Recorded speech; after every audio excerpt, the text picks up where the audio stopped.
planet's on fucking fire. Where do we go from here? Any Blink-182 fans? Anybody? Obviously with Tom, not this post-Tom stuff. Anyway, I'm Nikki. This is Backyard Politics, and we're going to talk about election night and where we go from here. So let's focus on some small wins. In Oregon, for example, we legalized mushrooms last night. Awesome.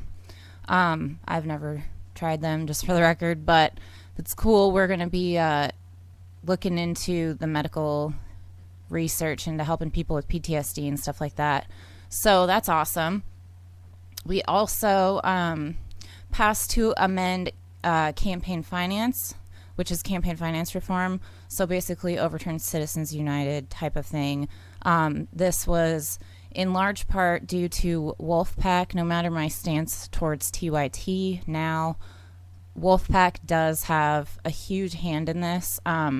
That's kind of how I got started into all of this politics stuff. Is I signed up years ago with Wolfpack, and I'm no longer affiliated with them, but I got to talk to my district rep. And my district rep, he's Democrat. And I've said this on my channel multiple times, he said that the Democrats here in Oregon have been in office and in power for so long, they don't need to be pushed to the left to do anything. That's a quote. So it's awesome to see 78.8% to 21.2%. They word this intentionally in a way that people are like, oh God, you want to amend the Constitution? That's how it's presented to you in your on your ballot and in your voter pamphlet.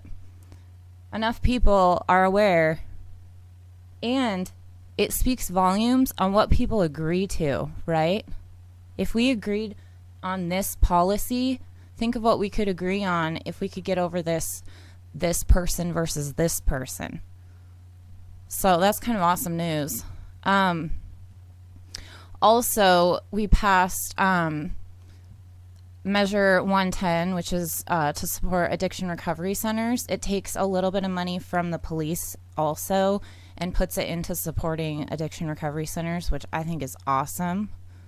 But what else it does, if I can find it, is also Measure 110 will decriminalize possession of small amounts of drugs, including psychedelic mushrooms. That measure passed Tuesday night. So, little wins, all right? Not all is lost. I know we don't know who's president yet, but does it really matter when, ground level stuff is where it's at? You need direct action, general strikes, passing ballot measures like this, and overturning the Citizens United in your own state. That's a big thing. They've been trying to do that for years here, so little wins. Also something to keep an eye on was the Portland mayor race, and Ted Wheeler was the incumbent. And if you follow the Portland protests at all, you know what a disgrace he is. He's also the police commissioner. So there's that. Sarah, I can't say her last name right. I think it's Iannarone. She, from what I understand, she's a lot more progressive and holds more left ideas. But Teresa Rayford she was a write-in candidate, and she is a civil rights activist. She's been out in the streets protesting, all that stuff. And just to show you guys, write-in candidate got 38,500 votes. So that's really fucking awesome. That's really awesome. If you look at this and you're one of those people that says, well, the write-in took away from Sarah Iannarone, so that's how Ted Wheeler got it. That's how you're trained to think by the mainstream media. That's so that you're taught to think, well, we got to keep voting for these same assholes, right? How I see this is, yeah, Ted Wheeler won this time, but there are 125,757 and 38,519 people that don't want Ted Wheeler. right? That shows the potential to get him the fuck out of there. It also says that 145,835 people are asleep. So, what are we going to do to make it better? What are we going to do to change it? You can't go around blaming people that write in their votes. They're entitled to that vote just as you are to anything that you voted for. They didn't take anything away. They wrote in what they believed in. So let's use these people and these people to get rid of these people. Doesn't that make sense? Let's base it on policy and action. We also elected a lot of the same people. Like Jeff Merkley is still in office, which I figured would happen. The thing about Jeff Merkley, I voted for third party on that. I believe it was Green Party. I voted for Ibrahim Taher, and he got 37,017 votes, so 1.7% of the vote. And then the Libertarian got 1.7% of the vote. So take away from that what you will. Jeff Merkley, I didn't help him not win, right? So let's see what else there is. We did have a win. Shamia Fagan. Here it is. Secretary of State. These all say 81.62% reporting, but they've called it. So Shamia Fagan won. She's a Democrat with 51.2% of the vote against Kim Thatcher, a Republican, with 42.7% of the vote. I personally voted for Nathalie Paravicini, and she got actually 3.5% of the vote, and also so did Kyle Markley. I don't know what party he was affiliated with, but he got 2.7%. So, you know, little wins. And Shamia Fagan, just to be fair, she's a lot more left than she is like your standard corporate Democrat. So it could be a lot worse. I just wish that we could get a third party and that we could fix our elections on that matter. Which also, John Moore Jr., if you're listening or watching, I haven't forgot about you, buddy. I'm planning to do an episode covering what we talked about with elections and election integrity. So hang with me, dude. I'm just been really busy. So if we go to, here I tweeted, look for the smaller victories tonight. Oregon becomes first state to legalize psychedelic mushrooms. And actually, for me, I got 15 likes on that, which is kind of a big deal on Twitter for me. So then let's go to Portland favors changes to police oversight. This is also another win. Portlanders voted in unofficial early returns Tuesday to replace the existing police oversight system with a new body empowered to discipline and even fire officers, a power currently reserved for the police commissioner, which, as I said earlier, is Ted Wheeler, the mayor. Measure 26-217 would amend the city charter to create an independent police oversight board with members appointed by the Portland City Council. Once established, the new oversight board will have the power to investigate all deaths in custody, uses of deadly force, complaints of force causing injury, discrimination against protected classes, and constitutional rights violations. The board will also be tasked with making recommendations on police policy and directives that the City Council and not the Police Bureau will get the final say in implementing. So that's huge. That's awesome. Big win for Portland. And I'll link to all of the articles in the description box like I always do. This is just an overview of Oregon, and I'll get into other stuff in a minute. But Oregon, Portland area okayed tax on rich to fund universal preschool, decriminalized hard drugs, made felony drug cases misdemeanors, funded drug treatment centers, legalized, I can never say this word,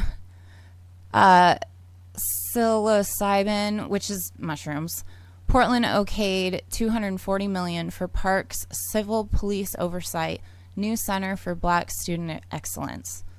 So, you know, if we focus on that and focus on policies, we're not going to end up hating each other and fighting in the streets.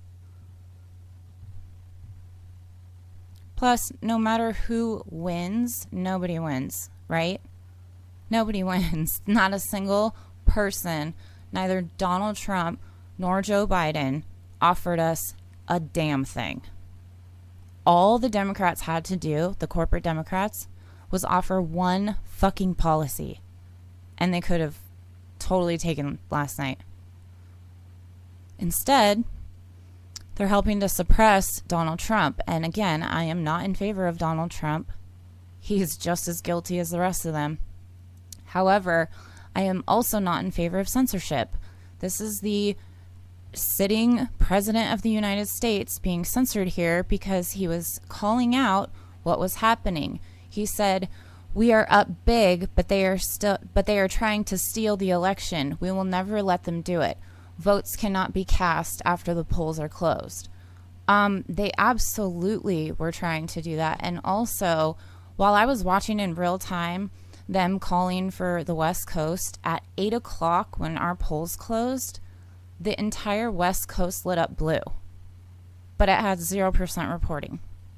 So they were making it look like, oh, he totally swept these states.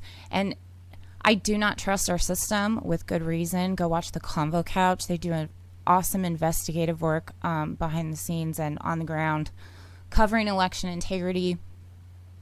The UN has said that our elections are fraudulent. Look what happened with Bernie.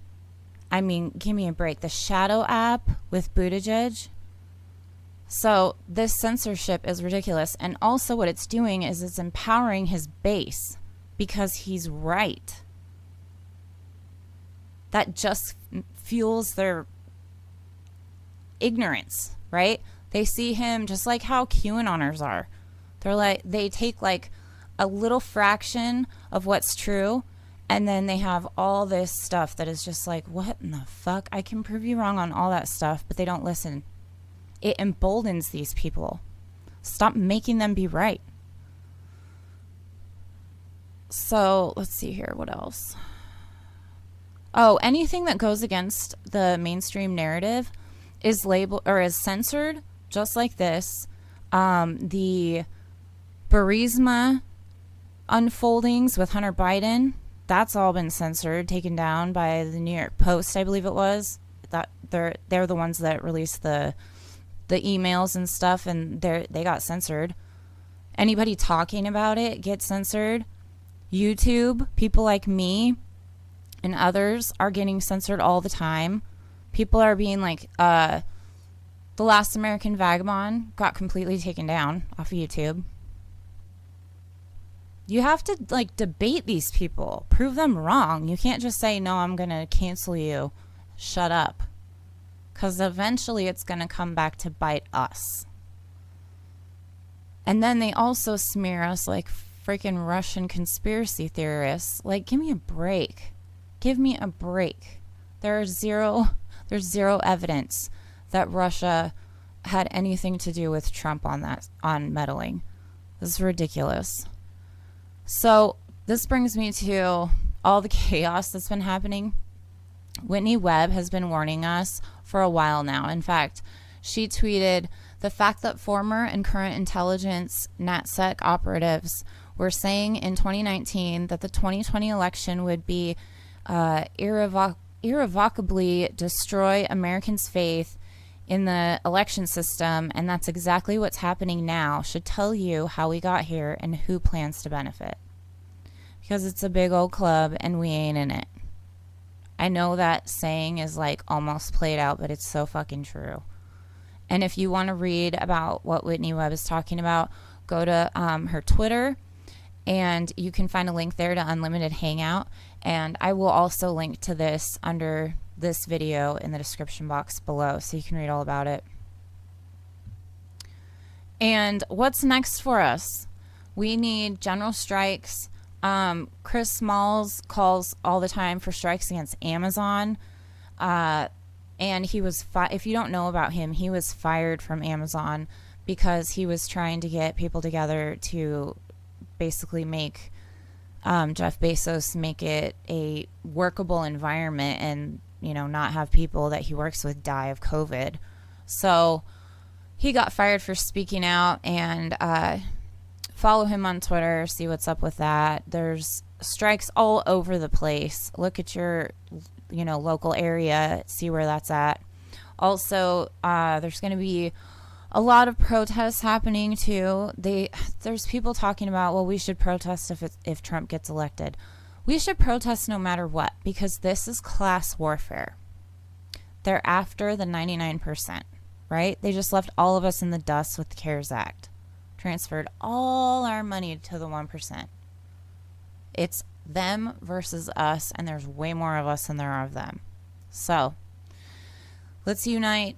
I'm going to be in downtown Salem this Saturday covering the protest down there. So follow me on Twitter. I can't live stream on YouTube yet because I don't have 1,000 subscribers yet. So make sure you share this out on your social media. Hit the like button. Then we can get the subscriber numbers up so I can live stream through YouTube. But until then, follow me on Twitter. I will try to be live streaming through that. Also, I'm on Facebook and Instagram. All of it's at Backyard Politics or at Backyard Politics Official. And I don't do live shows to where I get like super chats and things like that. So if you want to help support the channel in a different way, I am on Venmo at Backyard Politics. And I also have a Patreon available. I have 3 tiers, $1, $3, and $5. It's patreon.com/backyardpolitics. And until next time, Medicare be with you.